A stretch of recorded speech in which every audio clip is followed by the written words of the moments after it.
The best historical perspectives offered in these pages about Pakistan read, simultaneously as current affairs commentary. We are a nation that cycles through the exact same mistakes, made by the exact same perpetrators, frustrating the exact same set of the public. Of late, the army seems to be bent on persuading anyone who would care to listen that they have given up on meddling in politics. The incumbent DGISP has made it a point to reiterate this on many an occasion. In recent weeks, the same assertion was also repeated by the now confirmed, even by our standards, to be outgoing Chief of Army Staff, who again stressed that the Army, let's call it the establishment from here on, will stay out of politics. Never again.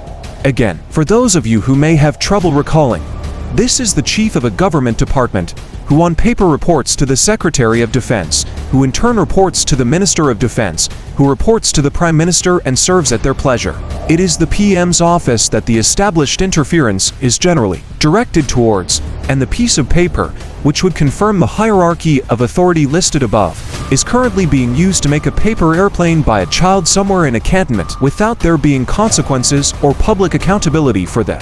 Establishment having come into politics in the past, which is almost always very recently and rather disastrously. These are little more than promises of forbearance by someone showing signs of compulsion. Just as one suffering from an addiction promises to reform when faced with the guilt of realization, so does our establishment swear never again. And to prove they are serious this time, Faisal Vada addresses a press conference, which is so confusing that the people whose boot he used to bring onto TV shows as a talisman have to turn up to clarify further. In answering questions regarding political interference, to DGISP challenges anyone to nominate any instance of his institution meddling in the electoral process. The challenge came with one caveat, that you had to pick an event after the March 2021 Senate elections. In case you are confused, these aren't the Senate polls when Hassel Bazenjo accused the then DGC of direct meddling. They're the ones where Musa Dick Malik and Mustafa Nawaz Khokar found spy cameras in the Senate voting booths. The relapse.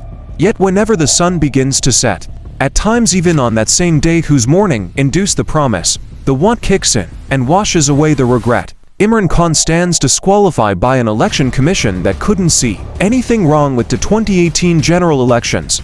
The same institution that discovered impropriety only after a public by-election fiasco in Doska, when it is widely rumored that the then Prime Minister Imran had to use cruder methods of fixing than the assistance of the usual suspects. He is disqualified due to the gifts taken and left undeclared. This in a country where former army chiefs live abroad with unaccountable wealth.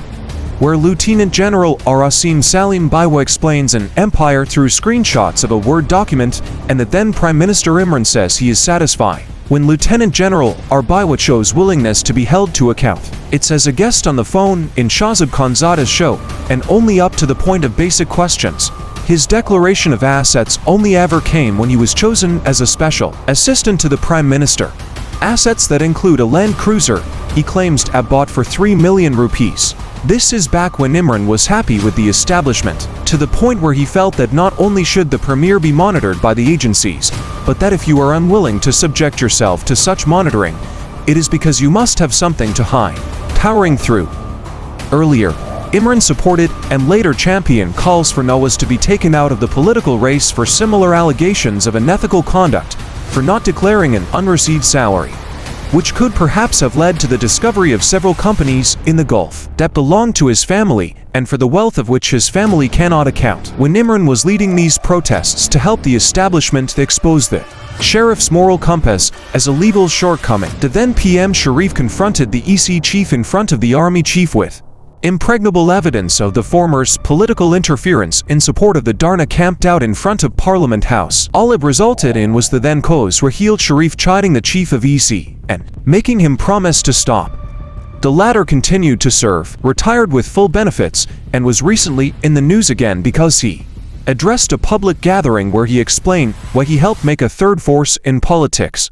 Earlier, when the US found Osama bin Laden nested in Abbottabad a mile away from the Kakal Military Academy, the then EC chief Shoja Pasha addressed a joint session of Parliament to explain the intelligence failure and security lapse. He told the lawmakers he was even ready to resign.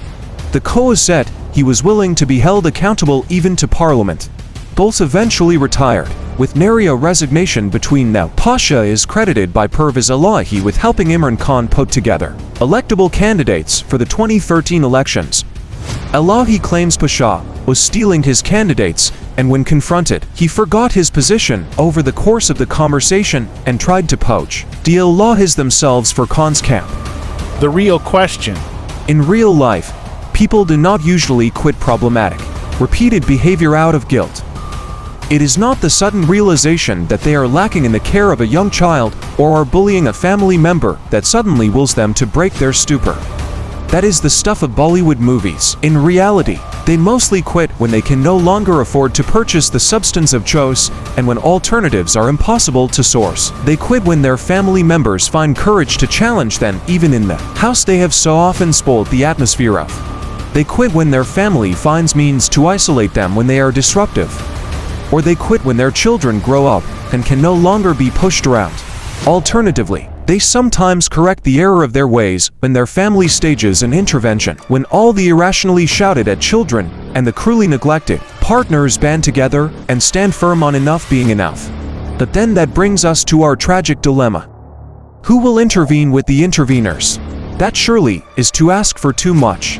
So then the only question left is, when will the children grow up?